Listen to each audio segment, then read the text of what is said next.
Welcome back, Daydreamer. Today, we're going to be adding the Zagok and the GM ground type to this diorama.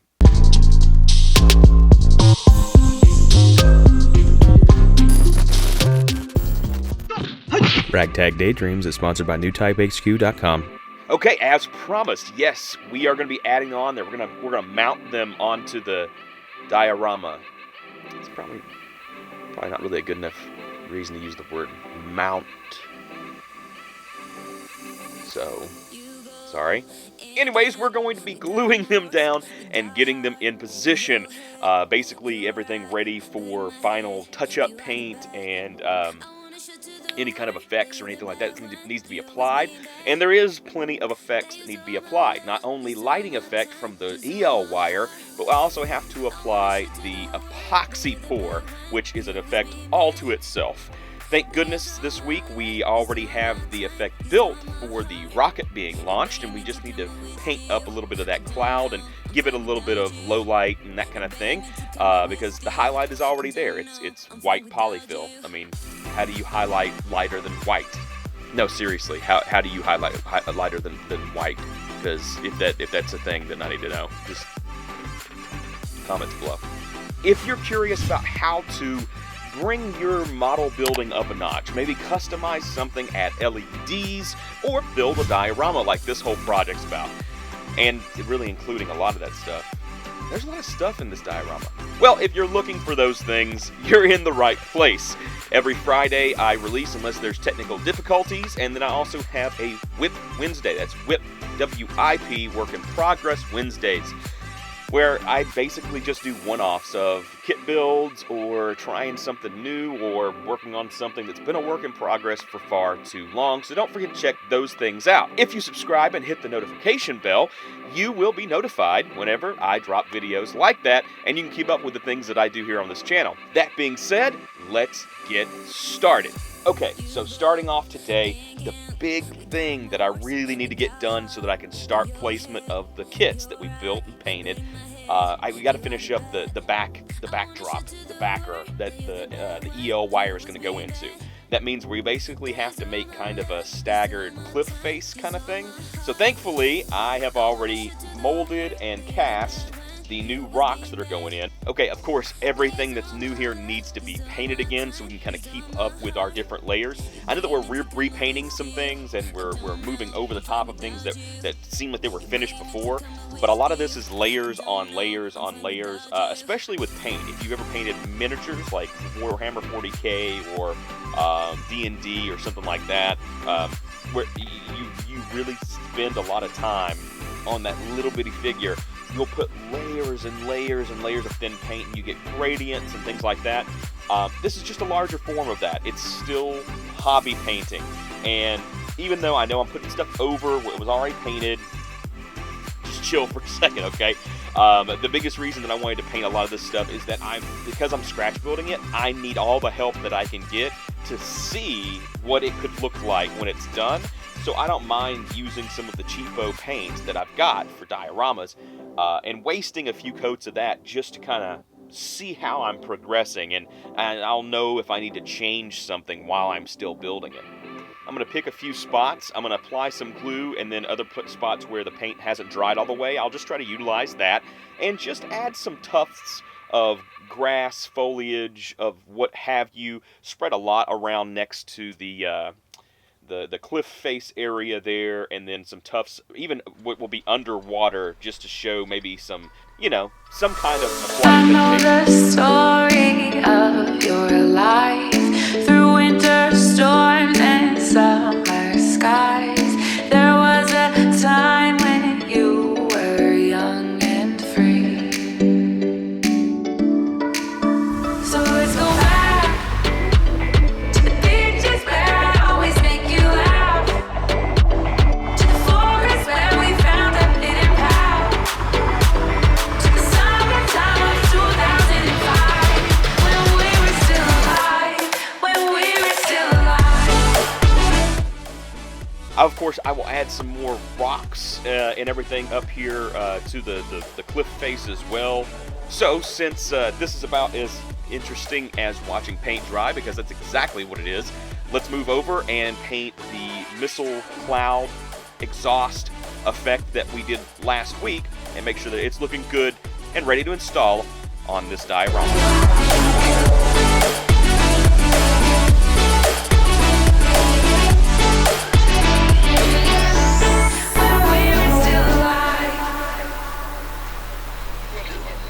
So let's go back to the beaches where I always make you laugh, to the forest where we found a hidden path, to the summertime of 2005 when we were still alive.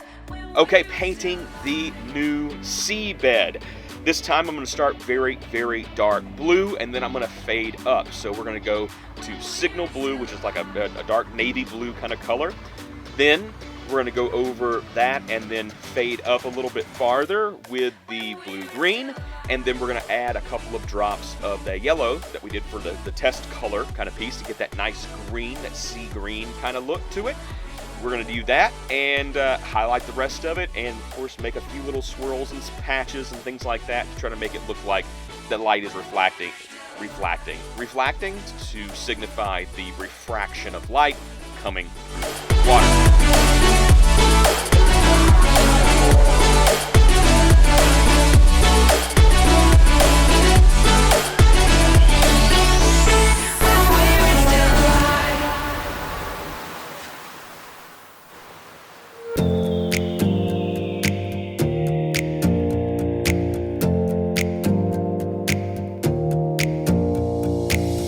Close your eyes for a minute, close your eyes for a second. I won't change my mind. What does getting deep now? What does getting deep now? Follow me around, yeah. Can you let me down? Please don't let me down. Yeah, yeah, yeah, yeah, yeah. Baby, let me down. We're going to wash the rocks with some of the brown Tamiya accent color, and really I'm just going to use this old diorama brush that I use for pretty much everything dioramas to apply it.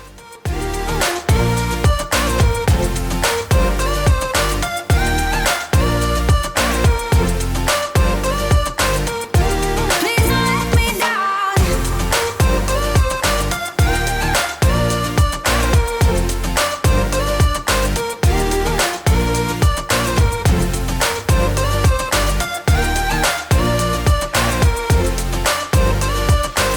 Yeah, yeah, yeah, yeah, yeah.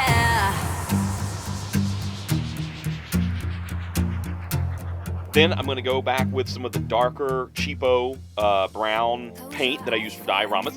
And I'm going to just kind of, I guess since it's a dark color, it's not really a highlight, but I'm going to hit the highlight spots and then try to like drag that color around on the rocks a little bit. The key here is that rocks are rarely a uniform color. Since they're naturally made, there's a lot of different things that go into the coloration of rocks. So I'm trying to make this look as natural and real as possible. All right, so I have put a footprint in this scene so that I would know where I want maybe the foot sliding out from under the being destroyed, the GM in his demise fall. You know what I'm talking about. He's falling. So I made a kind of a footprint there to know where I need to go. I'm just going to test this out a little bit more and make sure I can see like where the wire needs to go for the foot, and then that's how I'm going to hide all of that. On the bottom of the foot where the wire is coming out, I'm actually going to use just super glue and then some more of the hydrocal and baking soda trick. So, I mean, I'm just going to put that everywhere that basically I put super glue. And I'm going to super glue most of the spots for the GM and probably the Zagok as well. The Zagok really doesn't need to be super glued down because once the epoxy is poured, that's going to hold it completely in place. But I'm a little concerned until then. I need it to be very, very stable so that it stays in the right spot for the epoxy. So I sprayed over all of his new, powder sand that we're making with the scenic glue. That looks really good. Everything's looking nice. I'll have to, of course, go over all of those spots with the same color. More than likely, I will thin that down and go over it with in the airbrush just to try to fade up and show some dirt and some splatter and things like that on the kit itself. Okay, now I've just got to make sure that I get the posing correct for the Zagok. He's got to be able to be coming out of the water and have his hand point at the GM that lines with the damage done to the GM and going through him to hit the spot on the back where I need the EL wire to go through the diorama. Whew. This is going to be tough.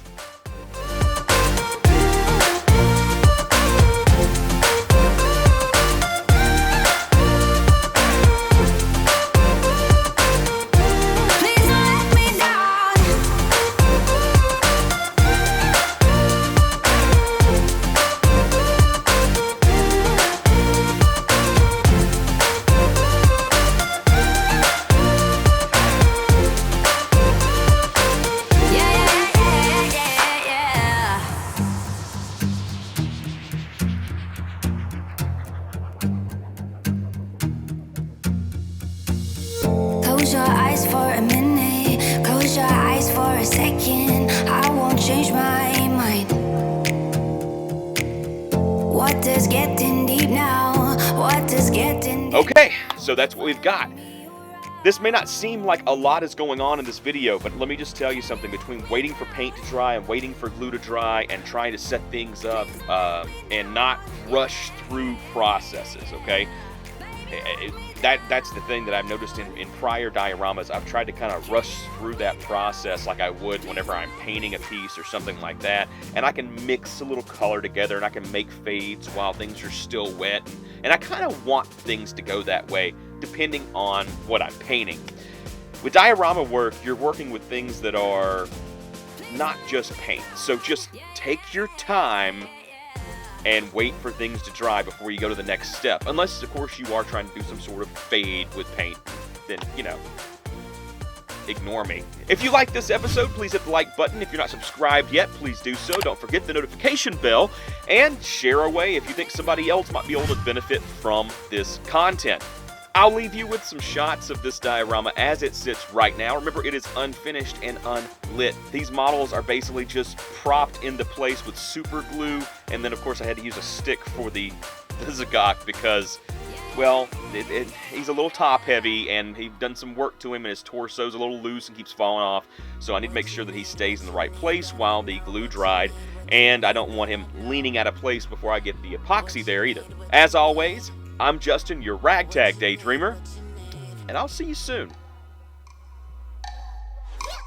A Camino on Gino, going hard in the field, I'm a lingo. Got the charm in the mill, he lucky. Ugly boy when a trap can't touch me. There's a Mina on Frida. You don't know how I got so free, huh? Sweet tea, but I